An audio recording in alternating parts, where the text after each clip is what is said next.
అధికారంలోకి రావడానికి ప్రజలకు అలవికాని హామీలిచ్చి అవే నెరవేర్చకుండానే ప్రభుత్వం ఏడాది కాలం గడిపేసిందని విమర్శించారు వైఎస్ఆర్సీపీ కోనసీమ జిల్లా అధ్యక్షుడు చిర్ల జగ్గిరెడ్డి. జిల్లాలోని రావులపాలెంలో చిర్ల జగ్గిరెడ్డి ఆధ్వర్యంలో పెద్ద ఎత్తున వెన్నుపోటు దినం కార్యక్రమం నిర్వహించారు. చంద్రబాబు మోసపూరిత హామీలతో ప్రజలకు వెన్నుపోటు పొడిచారని మండిపడ్డారు చిర్ల జగ్గిరెడ్డి.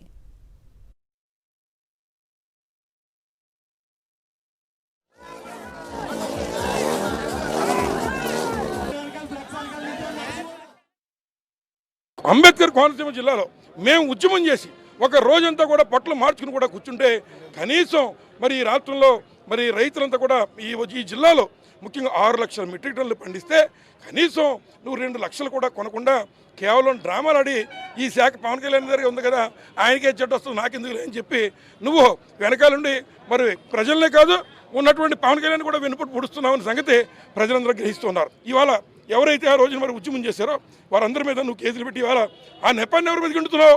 అధికారుల మీద. జగన్మోహన్ రెడ్డి గారు కానీ ఉన్నటువంటి కాపు సోదరులు అందరూ మళ్ళీ నీ మీద తిరుగుబాటు చేస్తున్నారని భయపడి జీవో రద్దు చేశావు. మరి పవన్ కళ్యాణ్ గారు నేను ఉన్నటువంటి ఈయన చేయి పట్టుకుంటానని చెప్తున్నావు. 15 సంవత్సరాలు నువ్వు చంద్రబాబు నాయుడు గారు చేయి పట్టుకుని నడిస్తే నీ చేతినే మరి చంద్రబాబు నాయుడు గారు కరుస్తున్నాడు. ఇది ఇప్పటికన్నా గమనించాలని చెప్పి అంబేద్కర్ కోనసీమ జిల్లా నుంచి డిమాండ్ చేస్తున్నాం. చంద్రబాబు అధికారంలోకి వచ్చి ఏడాది గడిచినా ఏ ఒక్క హామీ నెరవేర్చలేదన్నారు మాజీ ఎమ్మెల్యే కడుబండి శ్రీనివాసరావు. కూటమి ప్రభుత్వంపై ప్రజలు ఆగ్రహంతో ఉన్నారన్నారు. సూపర్ 6 హామీలను కూటమి ప్రభుత్వం గాలికొదిలేసిందని మండిపడ్డారు. విజయనగరం జిల్లా శృంగవరపుకోటలో వైఎస్ఆర్సీపీ ఆధ్వర్యంలో వెన్నుపోటు దినం ఆందోళన కార్యక్రమాన్ని చేపట్టారు. ఈ ర్యాలీలో పెద్ద ఎత్తున సామాన్య ప్రజలతో పాటు వైఎస్ఆర్సీపీ శ్రేణులు పాల్గొన్నారు.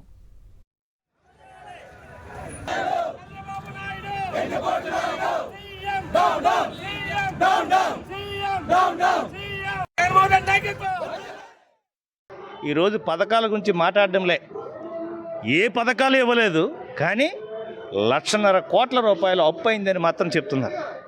జగన్ ముఖ్యమంత్రిగా ఉన్న కాలంలో అన్ని పథకాలు ఇస్తూ ఇంత అప్పు ఎప్పుడూ చేయలేదు. అదొక్కడే కాకుండా ఈరోజు ప్రజలు పథకాల గురించి అడుగుతూ ఉంటే వాళ్ళందరినీ మభ్యపెట్టడానికి ఈరోజు వార్తలన్నీ ఏంటయ్యా అంటే జగన్మోహన్ రెడ్డి గారి మీద కక్ష సాధింపు.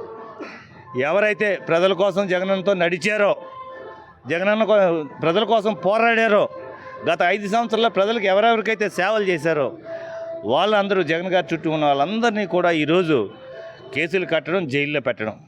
సో ఈ సంవత్సరంలో ఏం చేశారయ్యా అంటే ఎవరెవరైతే ప్రజల కోసం పనిచేశారు గత 5 సంవత్సరాల్లో వాళ్ళలో చాలామందిని ఈరోజు జైల్లో పెట్టారు, కేసులు కడతా ఉన్నారు. కూటమి ప్రభుత్వంపై తీవ్ర ఆగ్రహం వ్యక్తం చేశారు రోజా. వచ్చేది బాబే, ఇచ్చేది బాబే అని ప్రచారం చేసుకున్నారని, ఇప్పుడు చంద్రబాబు ఎక్కడున్నారని ప్రశ్నించారు. ఇచ్చిన హామీలు చంద్రబాబు అమలు చేయలేక చేతులెత్తేశారని రోజా ఎద్దేవా చేశారు.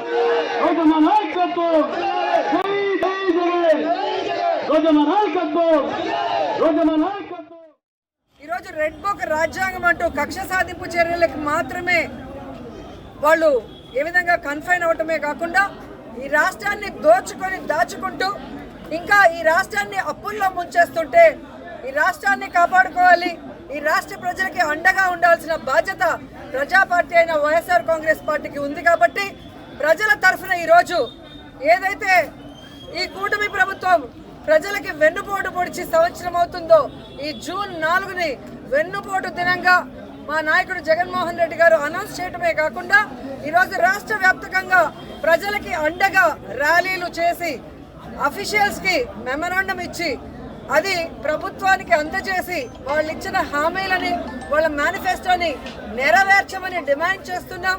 వచ్చేది బాబే, ఇచ్చేది బాబే. ఏమొచ్చిందయ్యా?